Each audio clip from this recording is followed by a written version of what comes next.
আমার যে বন্ধুরা তেলে ভাজা তালের বড়া খেতে পারেন না তাদের জন্য বলি, এইভাবে আমার মতো করে একবার তালের বড়া বানিয়ে খেয়ে দেখবেন।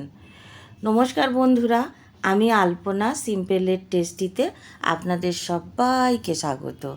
আজকের আমি শেয়ার করব তেল ছাড়া তালের বড়া। আমার চ্যানেলে নতুন বন্ধু হলে আমার চ্যানেলটিকে সাবস্ক্রাইব করে পাশে থাকার অনুরোধ রইল। অলরেডি যে বন্ধুরা আমার পাশে আছেন তাদেরকে জানাই অসংখ্য ধন্যবাদ। তেল ছাড়া তালের বড়া বানাবার জন্য এখানে আমি তালের পাল্প আগের থেকে বের করে তাল থেকে ফুটিয়ে রেখে দিয়েছি, এক বাটি নিয়েছি। এইভাবে যদি আমরা তাল ব্যবহার করি, রোজ রোজ তাল মাড় বের করার ঝামেলাটা থাকে না। এখানে আমি ময়দা নিয়েছি এক বাটি, সুজি নিয়েছি 2 টেবিল চামচ, 2 টেবিল চামচ এখানে নারকেল কুড়ো নিয়েছি, আর এখানে চিনি নিয়েছি 3 টেবিল চামচ। আর গ্যাস জ্বালিয়ে আমি এখন কড়াই বসিয়ে দেব, তার মধ্যে দিয়ে দেব ময়দা, এক বাটি ময়দা দেব, সেই অনুযায়ী কিন্তু তালের পাল্প দিতে হবে। এখন আমি 2 টেবিল চামচ সুজি একসাথে দিয়ে ভালো করে ভেজে নেব। লো টু মিডিয়াম আঁচে ভাজলে খুব ভালো ভাজা হবে। আর বন্ধুরা, আপনারা যদি ময়দা অ্যাভয়েড করতে চান, আটা দিয়েও একই কাজ হবে, আর চালের গুঁড়ো দিয়েও বানাতে পারবেন। ভালো করে নাড়তে নাড়তে যখন এরকম কালার চেঞ্জ হয়ে যাবে, সুন্দর গন্ধ বেরোবে, তখন আমরা দিয়ে দেব এখানে খুব সামান্য লবণ, আর দিয়ে দেব এখানে চিনি দিয়ে দেব 3 টেবিল চামচ। মিষ্টিটা আপনারা আপনাদের পছন্দ মতো দেবেন। আর দিয়ে দেব এখানে নারকেল কুড়ো, 2 টেবিল চামচ নারকেল কুড়ো ছিল। ভালো করে দিয়ে আবার নাড়াচাড়া একটু করে নেব। গ্যাসের ফ্লেম একদম লোতে রেখেছি। নাড়াচাড়া একটু করে নিয়ে তার মধ্যে দিয়ে দেব তালের পাল্প।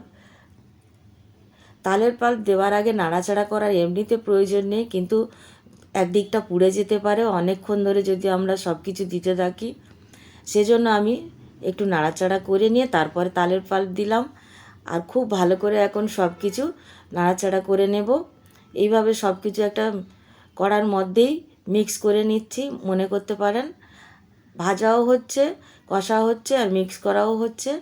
আর তালের পাল্প তো আগের থেকে ফুটিয়ে নেওয়া আছে, তাই বেশি রান্না করার এখন প্রয়োজন হবে না। দেখুন এইরকম যখন হয়ে যাবে তখন আমরা নামিয়ে নেব। একেবারে ঝরঝরে মতো হয়ে গেছে। একটি পাত্রে নামিয়ে নেব। আমি এখানে একটা থালার মধ্যে নামিয়ে নিয়েছি। এখন একটু গরম আছে, হাত দেওয়ার মতো ঠান্ডা হতে দেব। এখন হাত দেওয়ার মতো ঠান্ডা হয়ে গেছে। দেখুন এখন খুব ভালো করে মেখে নেব, আর একটা ডো তৈরি করে নেব। দেখে মনে হচ্ছে অনেকটা ড্রাই, কিন্তু খুব সুন্দর একটা ডো তৈরি হয়ে যাবে এইভাবে যদি আমরা ঠেসে নিই। খুব ভালো করে ঠেসে নিতে হবে।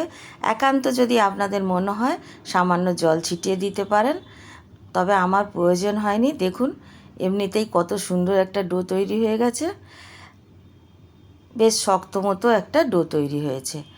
আর এখন এইভাবে নিয়ে একটা করে বড়া তৈরি করে নেব।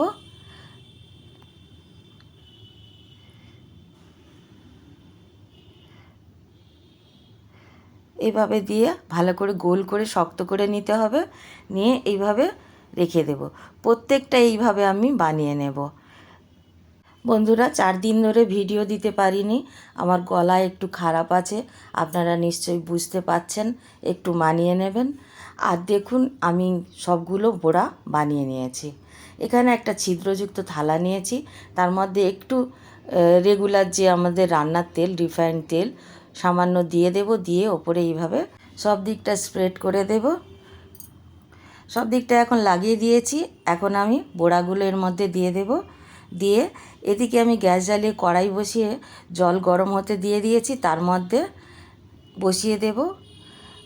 এইভাবে বসিয়ে দিয়ে আর একটু ছাড় ছাড় করে দেব, যাতে একটা অন্যের গায়ে লেগে না যায়। তারপরে ঢাকা দিয়ে দেব, আর 15 মিনিটের জন্য মিডিয়াম আঁচে ভাপাতে দেব বা স্টিম হতে দেব। তাতে ফুল কুক হয়ে যাবে, আর খুব সুন্দরভাবে রান্নাটা হবে ভিতর পর্যন্ত, আর দারুণ খেতে লাগে। একবার বানিয়ে খেলে আপনারা বুঝতে পারবেন কতটা সহজে তেল ছাড়া কতটা সুস্বাদু হয়। খুবই নরম হয় আর খুবই ভালো হয় খেতে। এখন আমি নামিয়ে নেব গ্যাসের চুলাই থেকে। আর ঠান্ডা হয়ে গেছে এখন। আমি এখন একটা প্লেটের মধ্যে তুলে নেব। প্রত্যেকটা বড়া আপনি যখন খাবেন আপনি বুঝতে পারবেন কতটা সুস্বাদু হয়েছে, আর আপনার মনে হবে যে আগে কেন আমরা এইভাবে বানিয়ে খাইনি। এতটা সুস্বাদু হয় এই বড়া খেতে। দেখতেও কতটা সুন্দর লাগছে দেখুন বন্ধুরা, কতটা সুন্দর আর কতটা লোভনীয় হয়েছে। আমি এখন আপনাদের একটা ভেঙেও দেখাবো। আর দেখুন কতটা নরম হয়েছে, কাছ থেকে আমি দেখাচ্ছি। এই রকম নরম হয় আর ভিতরটা এই রকম দেখতে হয়, খুবই টেস্টি হয়। আপনারা বাড়িতে বানাবেন আর কেমন লাগলো কমেন্ট করে জানাবেন। রেসিপি যদি ভালো লাগে লাইক করবেন, শেয়ার করবেন। নতুন বন্ধু হলে সাবস্ক্রাইব করতে ভুলবেন না যেন। আজকের এই পর্যন্ত, দেখা হবে পরের ভিডিও নতুন কোনো রেসিপির সঙ্গে। সুস্থ থাকবেন, ধন্যবাদ, নমস্কার।